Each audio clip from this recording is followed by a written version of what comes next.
morning, everyone.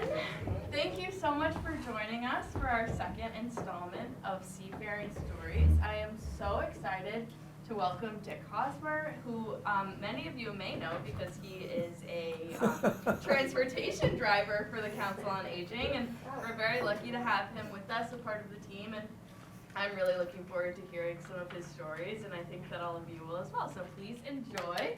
Okay. I guess my subject is seafaring, you know. What do we have here? Seafaring stories. I'm not sure they're all going to be seafaring, but they will all be related to the water. I started coming down to Chatham. Everyone says we refer to people as washer-shores. I guess I'm that. My grandfather bought property in 1941. My father was in the service. My cousins, my uncles were in the service, and my mother and her two sisters would come down. I had cousins my age. And this is what we used to do. Actually, before we could row, this is on the Oyster River, my mother would put, and my aunts would put us into the skiff, one of the skiffs, and that was the playpen. And we'd sit there and beat each other up and, eat sand and do whatever else we did. So it's been something which I always wanted to, be here. Unfortunately, we'd come summers, and we always had something going on with the boats. But again, this is me, and actually I suddenly realized in the background is the dog we had at the time, who used to love to chase crabs. In fact, one little story, and I'll probably go off on some of these little tangents, I guess. That dog was chasing a seagull once when I guess we were over at the beach over near Monomoy, and she ended up swimming across to Monomoy. I think the break was there. I think it had separated at that point when she did this. Ran down Monomoy, and we could never find her. 2 weeks later, we got a phone call from someone who lived above Hardings Beach, down at the end of Hardings Beach Road.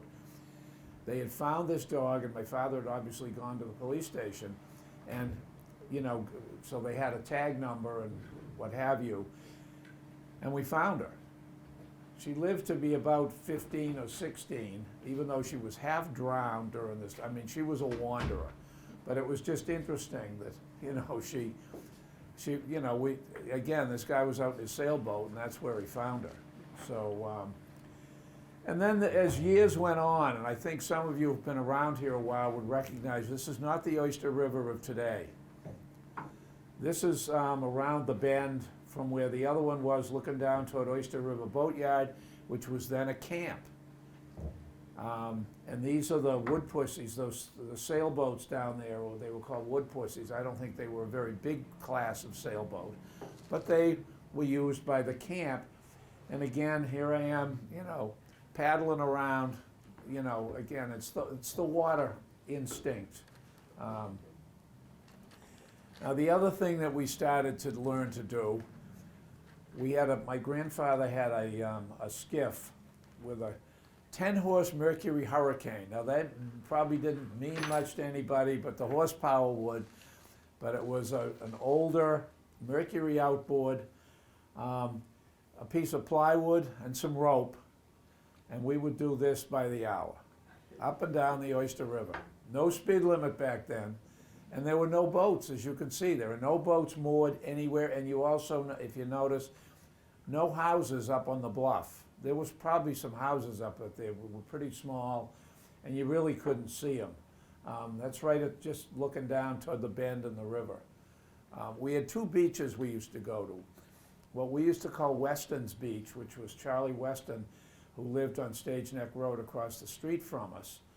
And this was what we call Haller's Beach. There was Dr. Haller and his wife, Louise. His grandson lives still out there. But those are the two beaches we used to go to with them. They were private, or we had access to them. And so we used to go there. And believe it or not, the Weston house, actually, it was an old Cape house. It is now out by Riders Cove on the Nickerson property, you know, the museum. And it was moved over there. And I remember I remember seeing it being moved, as a matter of fact. But this one actually is more just of the river, and again, it doesn't look much different. There's nothing there. I mean, the houses across the river by the oyster shacks were pretty tiny. They were small, not compared to what we see now. I was down at Barn Hill today, and we ended up, as I was looking around, you know, down the river, just thinking, you know, what I've seen in my lifetime change. And it's been interesting. Again, this is the Oyster River. This was probably the first sailboat my father owned. It was an old wooden sailboat built up in Newburyport, Mass. I don't know who's in it. My father, I'm sure, and I don't know whether it's my sister or my mother. I think it's probably my mother, but I'm not sure. Although she would have been the one standing on the shore taking the picture. And actually, this boat served us well for many, many, many years. In fact, one summer, my mother, we were coming down for our 3 weeks. The way my grandfather divided the use of the property was my mother and her 2 sisters would each get 3 weeks. And so and you had a rotating 3 weeks. If you were the first 3, you'd be the second 3 the next year, and the third 3 the next. And my aunt was still down there. And so we went down a couple of days early. We were going, and my mother went down with my siblings. And my father, one of my brothers and I, we dropped this sailboat in Mattapoisett. We launched it there, and my mother had to drive, much to her total chagrin, had to drive with the trailer the rest of the way to Chatham. And we then sailed the boat across Buzzards Bay, through Woods Hole. No auxiliary motor. A lot of people say you went through Woods Hole with no auxiliary. No, we didn't. I mean, my father had planned it out. You know, so we had a fair tide. We didn't have to worry about it. We had a northwest wind. I will never forget it. We got to Chatham late afternoon. We had a spinnaker up, which is a big, you know, sail in front of the boat for the non-sailors. And we ended up, my mother was putting one of my brothers to bed, my younger brothers, and she could see in Nantucket Sound this boat going by with a blue spinnaker. That's when you had to come around the end of Harding's Beach and then back into the harbor. You'd come straight in by the lighthouse the way the channel does now. You'd go off to the east. You had to come around the point and then back in, and the channel is kind of still there. It's what everyone refers to as Crescent Beach. By the time we got there, the tide was still going out. It was almost dead low, and the mosquitoes helped us get the boat down the river. We ended up hauling it, came to the first mooring of someone we knew, and there was no boat on it, so we put it there and walked up to the house. But it was one of those, I mean, because we weren't supposed to be there. We were going to stop somewhere, Bass River, somewhere along the way, put a tarp over the boom, and just sleep on the boat. It wasn't very big. But I had spent some time sleeping on that boat, actually, with 2 friends of mine in Buzzards Bay. That was the first time my mother got to drive the trailer. She had to drive with the boat because we hit something, a log or something in Buzzards Bay, and we had to, I think I was 15, so I didn't have my license yet. And my 2 friends and I had sailed, we were sailing around for 3 or 4 days in Buzzards Bay. And we had to end up jury-rigging a rudder to get into Marion. And my mother had to come down, and we had to haul the boat. She had to bring the trailer down and then tow it home. And of course, we were really helpful. We kept saying, "Look out, Mom, the boat's coming up next to us, look out." Tormenting my poor mother. But anyway, so, I mean, there are many stories of my father sailing with any of his boats. During those years, I ended up working for Bud Henderson, who had boats, bait, and motors. And this is what it looked like then. If you stood in back of the building that's right to the right of the ramp down at Stage Harbor Marine, this is where the picture was taken from. And this is what it existed. This was what was there. There were no slips. There was a gas dock. If you see, most of the boats were just moored out there.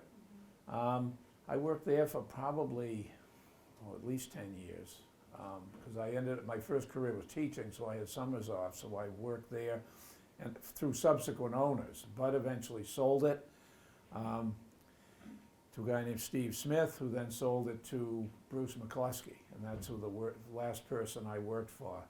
And it had changed. Bruce put in the floats, the slips that are there now, and the bulkheading, which is all falling apart, which I think they're going to fix coming up. But anyway, so this was, again, a waterfront job. It was fun. It was, we got to run everybody's boats. We had rental boats, and we'd take the rental boats, which is the picture of the guy in the boat. I'm not sure who that is. It could be various people who would work there. Those are the boats we rented. They were built in Rhode Island, sturdy boats, wooden boats, and we'd take them and we'd pull them up on the ramp, because they were always, the people who rented them were fishing, and they were always full of ratty old bait. And so we'd throw buckets of water in them to sculch out, rid of all the squid and stuff. And then we had these big pumps, and we'd pump them out, and then we'd end up throwing squid at each other.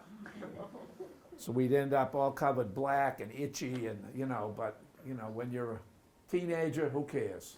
We had a ball. And actually, the boat approaching the dock is one of the subsequent owners. That was Howdy Micah, who is now still owned by the Micah family. And that was Howdy, and the name of the boat was the Manu. And it's a Lyman, an old wooden, it was fairly old, 26, I think it's a Lyman 26. They were built in Ohio. Wooden boat, lap strike boat, which is, the bumpy sides. And he was one of our regular customers, along with his, family, etc. Again, this is just some more sailing on with my father.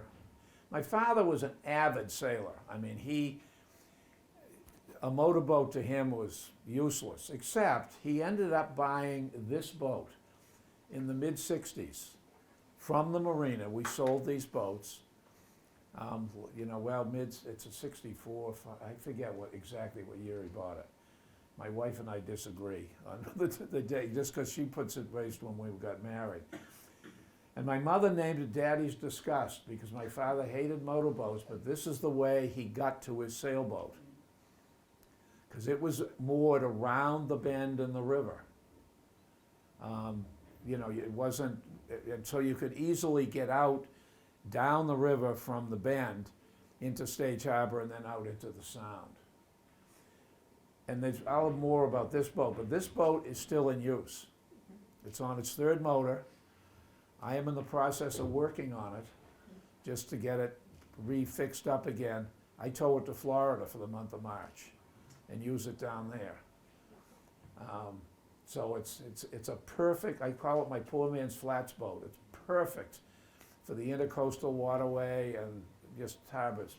My brothers beat the devil out of the first motor. My younger, there were three of us that were older, and then my parents forgot what happened when you did things, and they ended up with two more boys.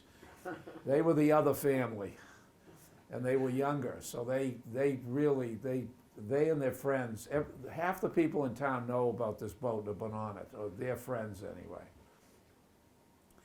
Another thing that happened one year at the marina was the blimp, and it happened several years, I would say.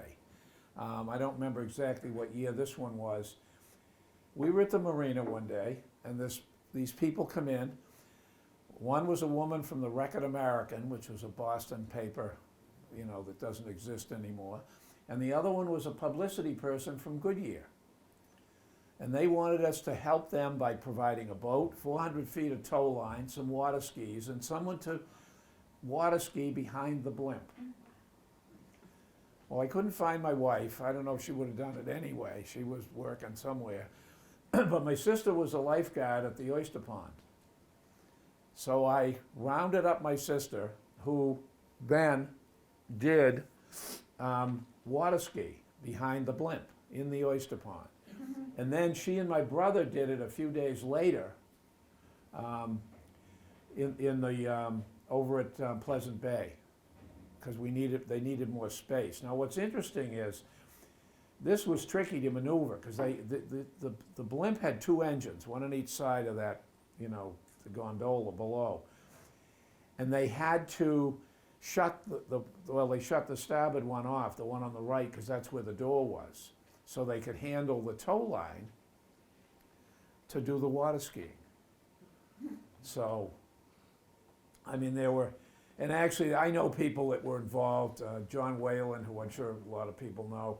John was one of the line handlers when he was a youngster, up when the blimp was there, up at the airport, because it would stay up at the airport.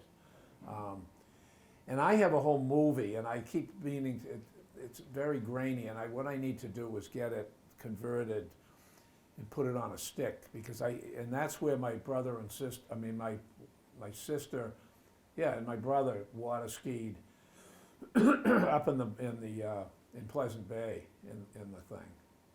So, anyway, but the blimp used to come, summer after summer, 4th of July or so, I think it would show up. In the 60s.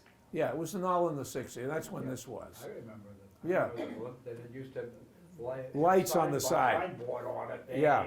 buy Yeah. Goodyear tires Yes. or whatever, with a. And that's what you can see, all those little dots on the bottom of Goodyear, those were all lights. Yeah.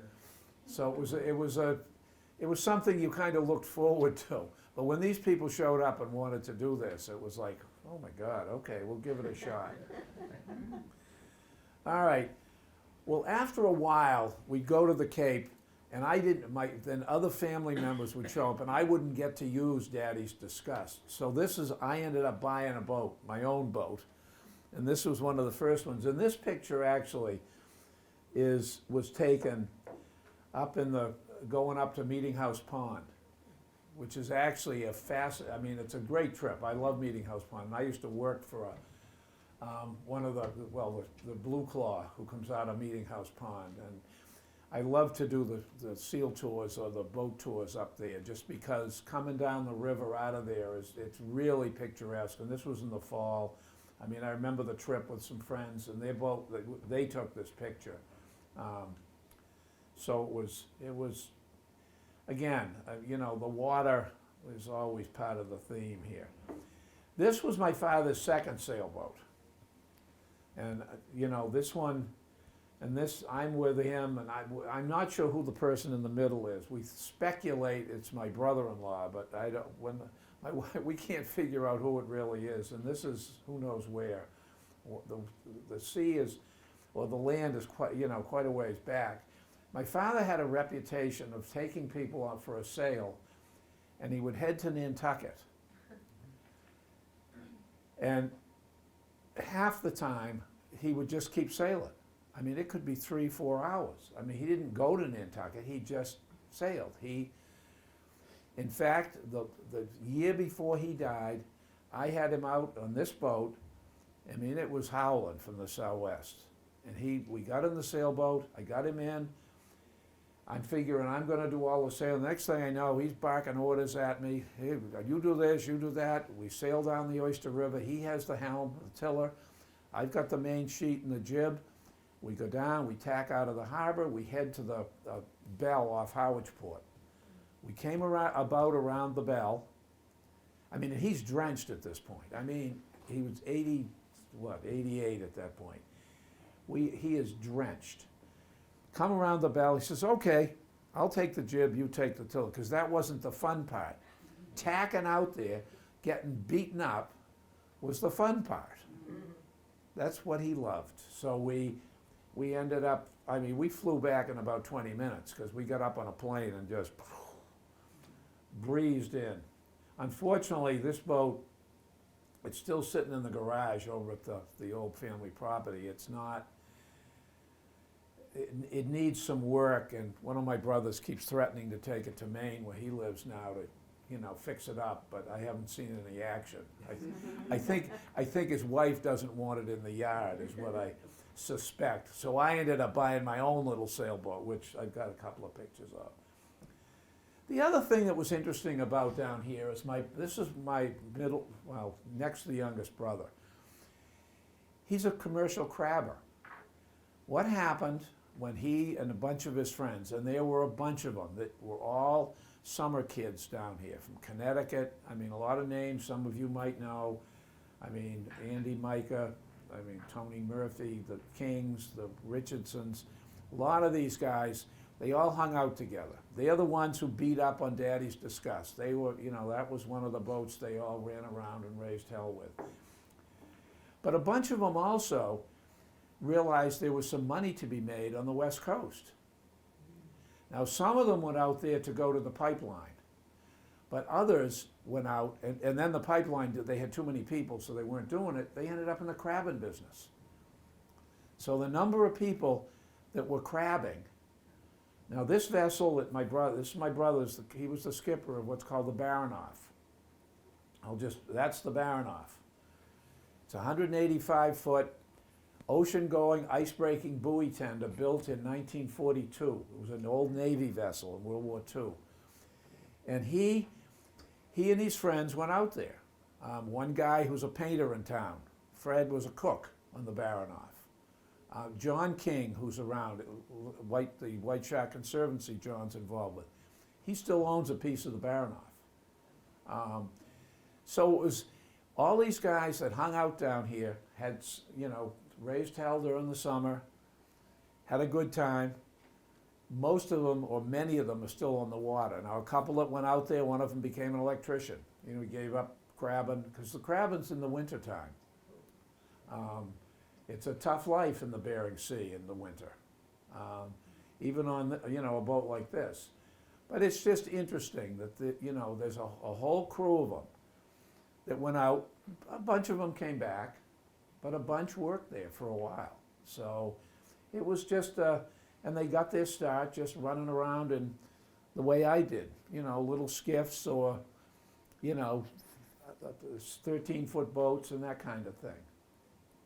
But the Baranoff actually has a sister ship called the Courageous, which isn't being fished anymore. The company's that's owned by a kind of a different group, but my brother ran that too, and my nephews are now on the Baranoff. Plus they have a seafood business out there, but anyway. Then I bought another boat. When I moved down here permanently, my wife said, I think we need a bigger boat, so this is the boat I got, and my son-in-law named it because when we moved, my wife kept saying, it's too bad we're gonna have to spend money on a septic system in my old house. Well, sure enough, I didn't have to spend any money because she said we could buy a new boat. So I did. So I and I didn't even have to pay to bring it up. It was built in South Carolina, and I had seen one at a boat show, but the guys what I was doing at the time for work, I was going in and out of Columbia, South Carolina all the time, and that's where it was built. I got a tour of the factory. I bought it from a local dealer down there, but then how to get it home.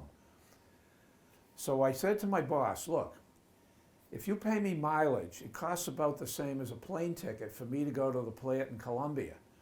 So I'll drive down, you can pay me mileage, I'll work at the plant for 3 or 4 days during the week, and then I'll pick up the boat. So I combined that with a trip to Charleston, worked for 3 or 4 days, went down and got the boat and towed it home, and basically we got paid to drive the boat home.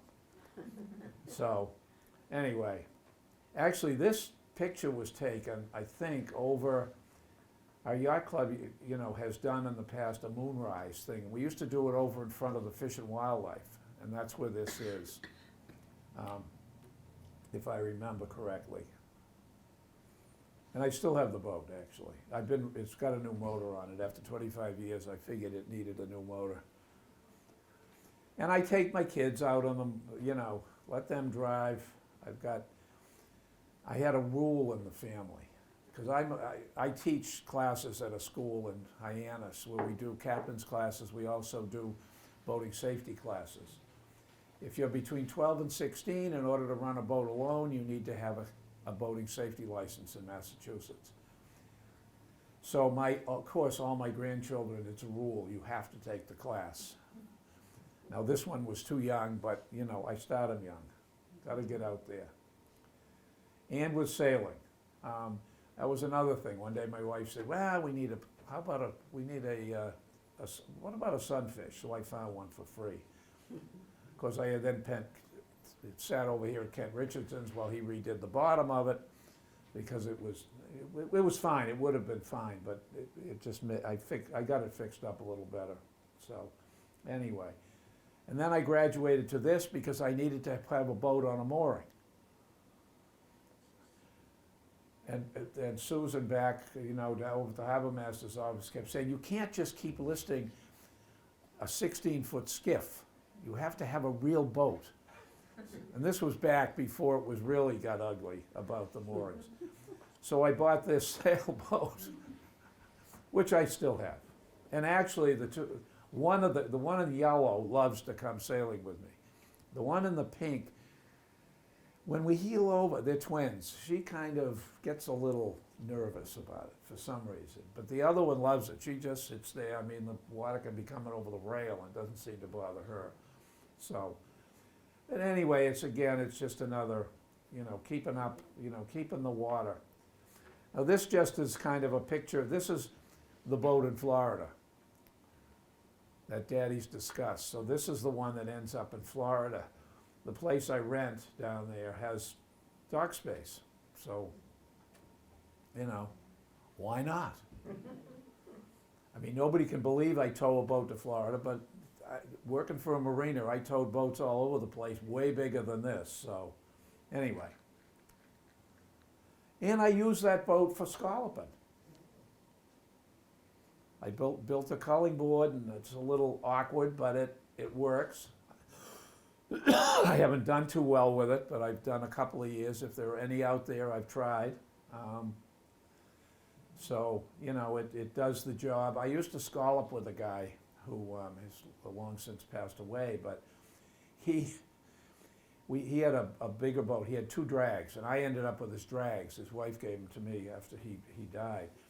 But I remember once, both of them, this guy and his wife, both had commercial shellfish licenses. And we always used to go, and if he used to go hunting with a bunch of people from down here, some of his friends up in Maine. And one year he was hunting, and it was November 1st, beginning of scallop season. So we discovered there were scallops that year out on the Common Flat. As you go out of Stage Harbor, off to the left there, the big bar, or the big sand area. And so I said to his wife, I said, Carol, you're going to come with us tomorrow, because a bunch of us were going to use his boat. He said, use my boat and go scallop it. So we conned her into coming, yeah, I'll go with you, just because it would give us more totes. With our, recreational, we could only get 2 totes, whereas with hers, we could fill the boat. So I remember we woke up that morning, it was pea soup fog. So I arrive at her house, and I said, you ready? I'll meet you over at the furlong. Are we still going? Oh, absolutely, we're going. So we went, and we worked our way out of the river, get out into Nantucket Sound, and you could hear boats around you. Couldn't see a thing. All of a sudden, the fog lifted, and we look around. There were probably 40 or 50 boats out there, easily. John and Ernie Eldridge, I mean, the whole list of, people out there. And she said, well, what happens if somebody hit us? Of course, when you scallop and you're dragging it about, 2 knots, 3 knots, you're not going very fast. So it wouldn't have mattered anyway. But, it was just one of those things. She said to me on the way back in, I'm not doing this again, if it's this foggy. Okay, whatever. So, but I thought I'd try, see what I could do. Anyway. I also lobster. I did it partly, because you don't make any money at this. I mean, I'm not doing it commercially anyway, but believe me, every lobster costs a fortune. By the time you bought bait, you've got the fuel, you buy the traps, you maintain the traps. It's not it's hardly worth it. But the kids have had a ball, and the grandchildren. And what it got me to do, and I have a video, and I can't find it, it's somewhere, my wife still has it. Son-in-law and I took a video one time of going out and getting, checking the traps, et cetera. I mean, I got a million pictures of it. But I used to, one of the teachers where my six of my grandchildren lived in Acton. And they ended up, one of the teachers at the elementary school was a nature thing, and she loved animals and critters. So she found out that I lobstered, so would I come in and do a little talk? So of course I did. I went in with my Grundens on, the orange, and I brought a trap in, and I have a plastic lobster that I put in the trap, and I brought gauges with me, and the whole bit. And so I did that, and we recorded it, because one year we just figured that she had something to show future classes. But I think for most of the grandchildren, I did as long as that teacher was around, I did a little lobster thing. So, anyway.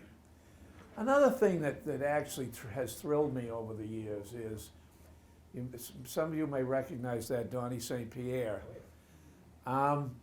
Donnie's a good friend, and he and I do some volunteer work with the 36-500, which I'm sure many of you are familiar with. And I have, with Donnie and actually alone a couple of times, not alone, but with alone, when I have run it for some tours out of Rock Harbor. We used to take it between the fish pier, because they use it for Santa Claus, and one year I did Santa Claus.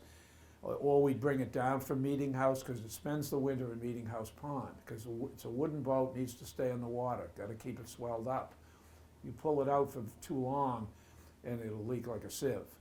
So it is pulled there. And so that was just one of those things that, having had the opportunity, and think about that history, and just running that boat, to think about, I mean, they claim it was 40-foot waves. Who knows what they really were? They were a heck of a lot bigger than most of us would ever go out in normally in a boat, especially a 36-foot boat, and then bring back 30-plus people.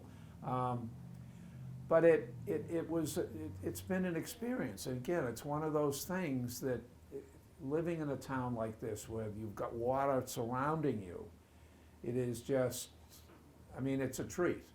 I haven't run it in a while. They got one of the fishermen, Billy Emmer, who's running it now, for the most part. But it's just a lot of fun to think about some of these things that we have been able to do. Now, I mentioned, and you saw pictures of boats that I have, that my parents, my father's boats and mine. I one day arrived, it was right after Christmas, over at the Stage Neck House, and hanging on one of those garage doors was this sign.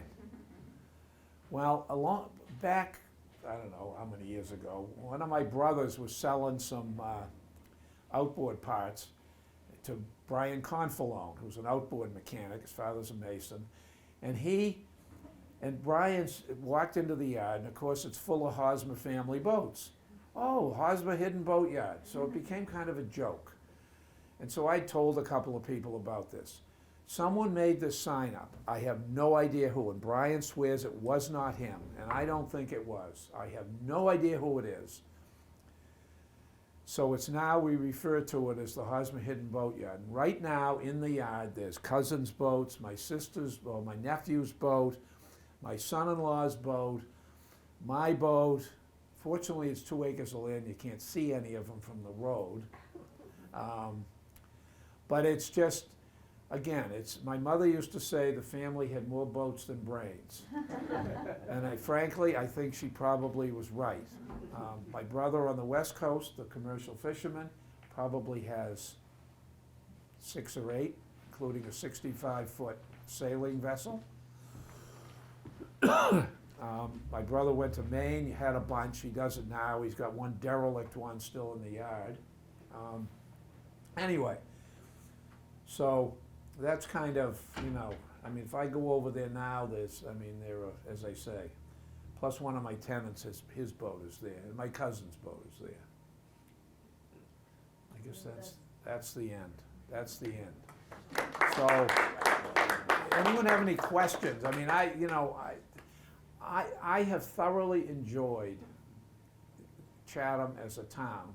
There are things I'm getting distraught about, but other than that, I mean, I think, but the fact that the water is so accessible and the uniqueness of the water, where you can go. You can go down the end of Monomoy, which is one thing. You can go up into Pleasant Bay and up into Meeting House Pond, or up into Aries Pond, or just poke around the marshes and back of Strong Island. I mean, and even the Oyster River, just the Oyster River itself. I mean, if I do a tour for someone, a guest or a visitor, I'll bring them around. I live right by the Ford dealer, so many times we'll get the boat off the mooring, I pick them up at the town dock, we'll go down the Oyster River into the pond, come back up, and then go down into the Little Mill Pond. And then I have sometimes drop people off at the Little Mill Pond, then they can walk back to my house up Main Street. So it's just, and again, there are a million more stories about the time I sunk a bulldozer with somebody in the middle of Stage Harbor, from when one of the barges from the marina sunk. Oh yeah, we could be here for the afternoon, which I won't bore you with any more of my silliness. Then there are stories I won't tell you either. Believe me. Anyway, does anyone have any questions? Just, probably not. Yes? I don't have questions, just have a comment. Listening to your stories, I can hear my dad, I can hear my husband. My dad was in the Navy in World War II, and just listening to his stories, he grew up in Dennisport. Right. And, but we used to go out to the Rip in the dead fog off the end of Monomoy to fish, and Yep. The fog would lift around 10, 11, something like that, and all of a sudden you'd look around and, oh my God, Yeah. there's so many there. My husband put on his waders, went to my son's second grade class, did the whole thing Right. on clamming. Yep. And, when we lost my dad, I had read something that said when you're lucky enough to live by the water, you're lucky enough. Yep. And I think that really tells the story of so many of us who love Chatham. Oh yeah, I mean, digging quahogs with our toes. Right. And before you had to have a license to do it, then we'd sell them to the Queen Anne Inn. We'd go down into the corner of the oyster pond and dig them up with our toes and then go sell a half a dozen chowders up there. So we could go buy candy probably down at the, That was Ben my dad Franklin. digging with his toes. Yeah. I got a comment too about the scalloping, when you talk about that, all the boats down Common Flat there. And I know my father fished there quite a bit. He made probably 70 or 80% of the scallop dredges for the fishermen around. Really? Town, yeah. Yeah. Turn around, and it was funny because my father died in 1983. I got the last 4 dredges that he ever built. They sit down in my cellar. He said, Nick, he said, I don't care whether you sell them or not, but these are the last 4 that's ever been Right. built. And he would always tell the fishermen in August, anybody who wants to get the dredges fixed, get them to my house. This is when scallop season would open in October. right, it used to be October And 1st. not November. And, to repair them. Somebody would call up about 2 days before. Of call, course. "Greg, can you turn around and fix my dredge?" And they would come in the garage, and my father looked at the dredge. He said, "It'd be easier for me to build you a new one." Right. No, I want you to fix it. But there was never a scalloper that never missed a season Oh, no. or a day, because he would, he said, okay, the dredge will be ready, you meet me down at the landing, and because he had his boat moored down Oyster River right off by, Gunny Eldridge's boat, Yeah. but now it's Oppenheim's. Oppenheim's, yeah. Boatyard there, and you meet me there, and your dredge will be ready. If you're not there, you're out of luck. But he would, and they would have their dredges, Yep, and he would just say, you pay me when you can. I mean, Yeah. he would not say, you Yeah, did what- it on the trust system. Right. More so than, nowadays, you gotta put 50% down or 70% down, then hopefully the person's still around. He would do it on the trust system and. Well, I think a lot of things are that way. I still operate that way with a lot of things. I mean, I do splicing, I do a lot of you know, I have a bunch of customers, I have 3 or 4 customers that I do their boats still. In fact, I have to meet someone later to get some cash from someone. Yeah. And you turn around, and I loved you turn around, you showed your boat with a culling board on it. I'm looking at myself, my father would say, yep, strong back, weak mind, no. That's no, right. No David over top of the. No, beaky no, engine, hauling. Haul it over to the side. And he used to make a lot of dredges. He would make the 36 inches, Yeah. he'd make the 32s, which is most common. Right, I have Once in a while, I have a he would make 32. a couple of 28 That's inches. what I have And for then that little boat. he actually made 1 or 2 24 inches because there was a couple of women that wanted to go scalloping, but you know, you couldn't give them a dredge. Yeah, you And, need a you know, smaller I dredge. think that they could lift, you know, handle themselves. And one of these big strapping guys, he would come in there and said, my father make a dredge, but my father said, what size do you want? I recommend a 32, he said. Nope, I want the 36 inch. He turned around, he says, yep, strong back, weak mind. Yep. But, you know, but I love the, you know, looking at the old oak outboards, the old Emerald you showed had in Yeah. there, the old Mercury, you know, and then now you look at these big monster things at 200, Yeah. 300 horsepower outboards, it's like, And unfortunately, the brain power that goes with the people to run them is, yeah, yeah. I mean, as an instructor and what I see on the water, that's the frightening thing. That Yeah. I mean, as I'm on the Waterways Committee, and we have recommended that through the Select Board that the state enact, because there is a bill to require some training and licensing. I mean, it's time. Yeah. I mean, what's interesting is my oldest granddaughter, who's now, 27, much to her dismay, she just turned 27, and she got, has the license, and she's an avid boater. And I have a couple of pictures. She sent me a picture. She was in Tennessee at some gals get together. I think it was I don't know what it was. Anyway, and they were supposed to rent have somebody run a pontoon boat from them. And they couldn't. The guy didn't show up to run it. So the guy said, well, I can't rent it to you because I need some proof that someone here knows how to run a boat. She whips out her state boating safety license. I got a picture of her running this 20-some-odd foot pontoon boat. And then she rented a boat in Greece. She was with a friend.